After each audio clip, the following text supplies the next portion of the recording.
The AH-64 Apache.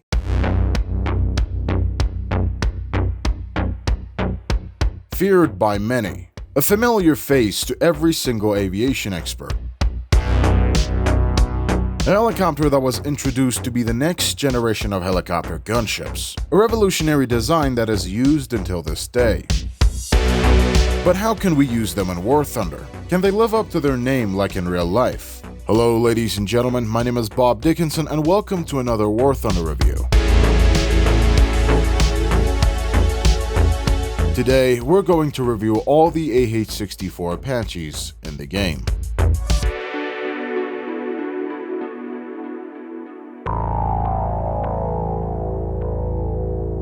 Known as the most dangerous helicopter the world has ever seen, the AH-64 was the product of a time where the US Army needed an attack helicopter that would change the world. So they started an advanced attack helicopter program. Several designs were proposed, 2 were chosen as finalists, and the prototypes rolled out.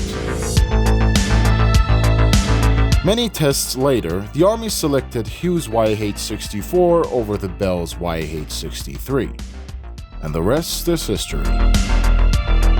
There are 3 types of Apaches in Warthunder. The prototype model, which is the AH-64, and the base model, which includes the American and Greek AH-64A, the Israeli Patton and both of the premiums, and the Swedish AHS. And the modernized model, which includes the AH-64D, the British AH Mark I, Japanese AH-64 DJP, and the Israeli AH-64D Saraf.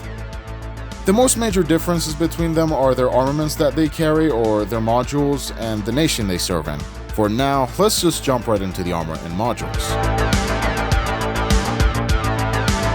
Welcome to the Armor and Modular Protection Analysis, where we basically analyze the armors and modules inside of a vehicle. Today's helicopter is the AH-64 and its various models. The first thing that we have to take a look at is the crew. Just like its predecessor, the AH-1G, this helicopter has a tandem cockpit, meaning that the pilot is sitting in the back while the gunner is situated at the front. Both have CCIP on all of their armaments, including rockets and its 30mm chained cannon. It has one of the best optics a helicopter can carry on the battlefield. The prototype model has an RSD auto tracker, a laser designator, a radar warning receiver, a laser warning system, 3rd generation thermal sights and night vision. Sadly, the prototype model does not have any countermeasures. Later variants of the Apache, more notably the AH-64A, will include 30 countermeasures and IRCM. And even on some of the modernized AH-64Ds, we can also see the AMASE, or Apache's Modular Aircraft Survivability Equipment, which includes 2 wingtip countermeasure dispenser pods with 60 flares each, and a missile approach warning system. All of the AH-64Ds will include 2 self-sealing fuel tanks with these fuel presets. Generally, the American helicopters got a standard amount of fuel for their helicopters, though in the stock Apaches, the maximum fuel load makes the mobility drop significantly. The prototype Apache uses the General Electric T700-GE-700. The AH-64A uses the GE-701 model, while the modernized variants, such as the D, use the 701C model. These engines get drastically heavier and more powerful than before. And then you have the British Apache. The AH Mark I uses 2 beautiful Rolls-Royce Turbo-Truck Limited RTM 322. Better engines makes our Apache to be the best in the game. Well, until they add the Apache Guardian, of course. Sadly, this vehicle does not feature any type of hover IR suppressor system, which we may expect soon. What we do have on the AH-64D is the AN/APG-78 longbow radar. I already made a guide on how to make helicopter radars work. If you want to, you can check out this video about this radar. But for now, what you need to know about this radar is that this is an 8 kilometers range with 2 aerial and ground search mode. This radar is only available on the AH-64D models in the game. And of course, you got the 2 oil cooling systems, transmission, prop shafts, and the traction of the control surfaces. This helicopter has 22mm of bulletproof glass with 20mm of Kevlar armor scattered around the cockpit, protecting the commander's coochie from 30mm armor-piercing rounds. Now let's have a look at its armaments and see what type of firepower this helicopter has. The main armament of this aircraft is the M230 30mm Bushmaster autocannon.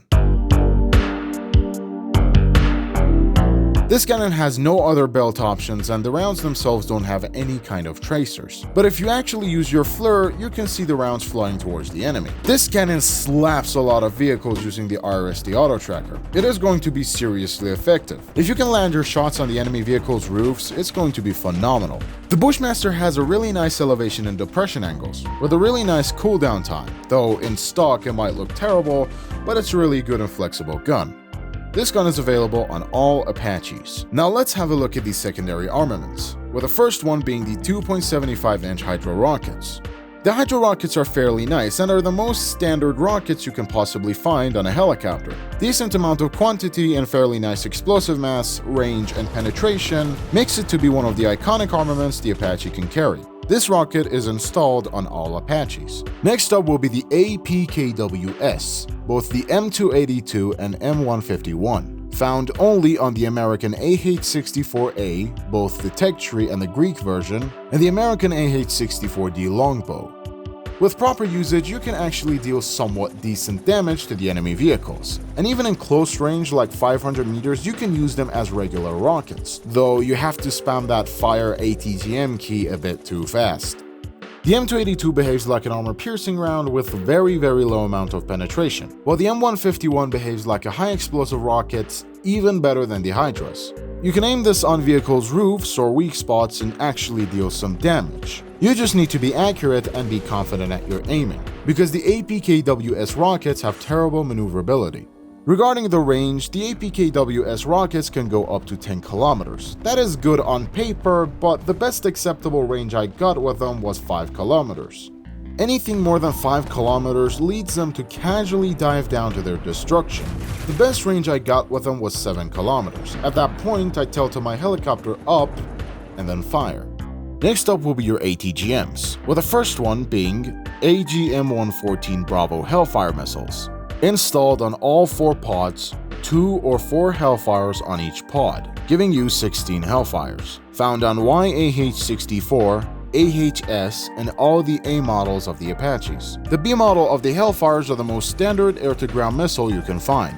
8 kilometers of guaranteed launch range, alongside its excellent explosive mass and somewhat decent mobility, makes it a necessary pickup for your ground attack.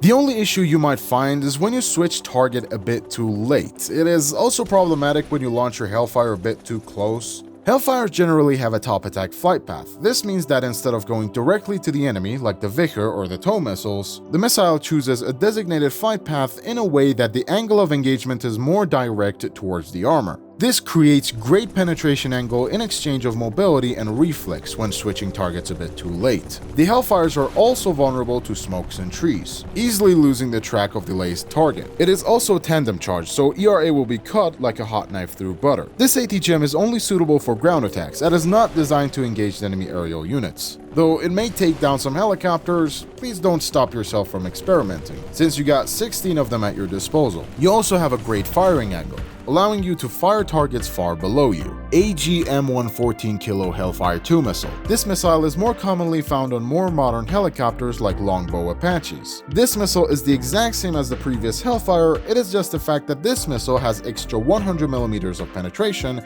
and 1 kilogram extra explosive mass. In real life, this ATGM could switch between top attack and direct fire mode, and it also had 11 kilometers of maximum range. But again, as I said in my previous video, finding out and providing Gaijin if these things are true or not leads to several years of jail time, as these details are still classified. The quantity per pod is still the exact same as the previous Hellfire, but this time it is only available on the longbow variants of the Apaches. The next part will be the air-to-air missiles that the Apaches carry, with the first one being the AIM-92 Stinger.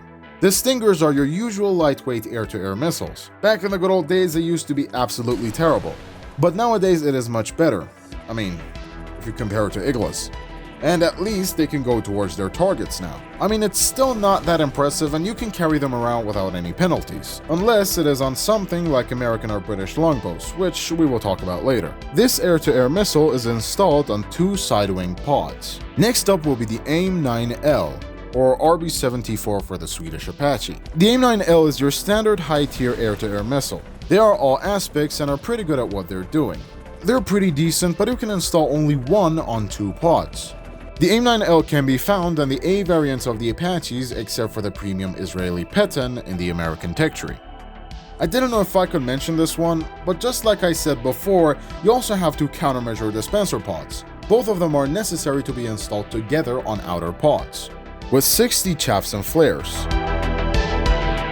Welcome to the final verdict. In this section of the video, we're going to analyze which helicopters are worth the grind or not.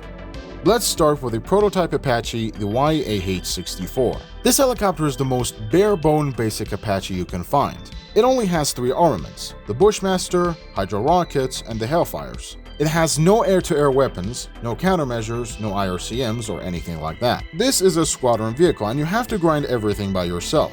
You must also be careful that you only have Hydro rockets when you're stock, though please do not purchase this helicopter with Golden Eagles. Verdict: get it and grind it without using GEs. Or at least use GE to help spading it up until you get the Hellfires. The most major difference between this helicopter's appearance and the rest of the Apaches is the T-shaped tail instead of the standard tail, extended pylons, and flaps that as of this video's production are not functional. Next up is the AH-64A in the American tech tree. This is the first Apache you will get in the American helicopter tree. Compared to the AH-1F, this is a major upgrade. You have a fully articulated rotary system instead of AH-1F's semi-rigid model, meaning that your maneuverability will be upgraded much more, and you will not stall like the rest of these semi-rigid helicopters. Overall, you will feel the difference once you try it in the test drive. When I started grinding the Apache, I really didn't have any ATGMs to start. Maybe I had 2 or 4 for the longbow, but I'm still not sure that Gaijin changed this yet. You also have the introduction of the air-to-air missiles on your helicopter. Verdict: get it and spade the hell out of it. This helicopter does its job pretty well. Variety of armaments compared to its predecessor, alongside its great mobility improvement and its technology capabilities, gives a somewhat decent experience. If the K-50s and K-52s would allow you to do so. God damn it. Next up is the AH-64D longbow. The AH-64D was a major upgrade in real life, adding additional digital technology so you can push this helicopter to its limits. In Warthunder, however, it is just the equivalent of an Apache with cupola, extra MFD, Five Nights at Freddy's jump scare, but this time it's a missile incoming screamer, and of course, fuel pots? ? This is the most major difference you got from the A to D. You have a longbow radar, which I already made a video on.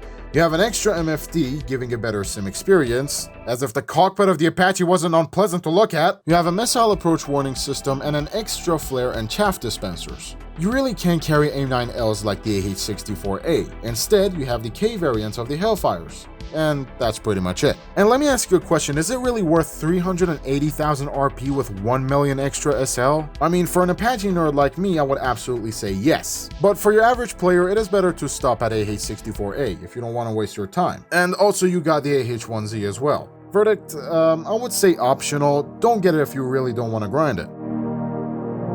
Next up is the Greek Apache. This is basically the premium AH-64A. If you haven't grinded the US helicopter tree, or you want an Apache with premium benefits to play in the heli PvE, consider buying the Greek Apache. Though please remember, you may not be as overpowered as the K-50s, but you still have premium benefits. Next up is the British Apache Mark I.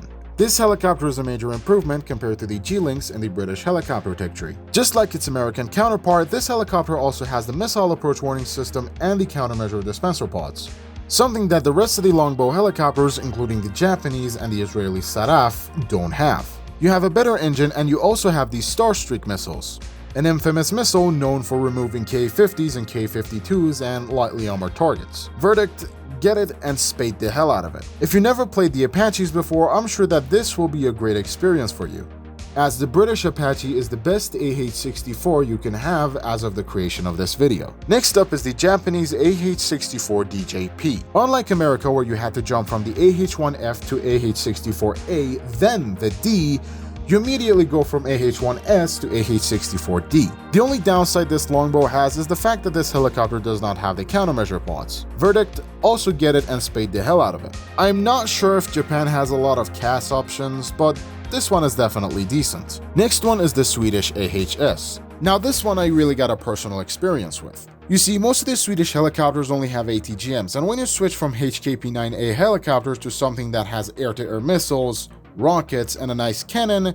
it is going to feel a huge upgrade compared to the previous helicopters. To me in that time, the AHS was something totally new, and playing rockets was something I was never familiar with. I had an absolute blast with the rocket ballistic computer and every single benefit the Apache had. Verdict: get it and spade the hell out of it. Next up is the Israeli AH-64A. Okay, so here's the thing, I really cannot explain a lot about the Israeli tech tree because I live in a country where I talk good about Israel, I'm going to be arrested. Alright, now listen, take everything I said about the American heli tree and apply it exactly to the Israeli helicopter tree. I am very sorry that I really can't explain a lot of things, but all I can say is that the Saraf, just like the Japanese longboat, does not have any countermeasure dispenser pods. There's also a Peton in the US tech tree that does not have any AIM-9Ls and is not available at store right now. What?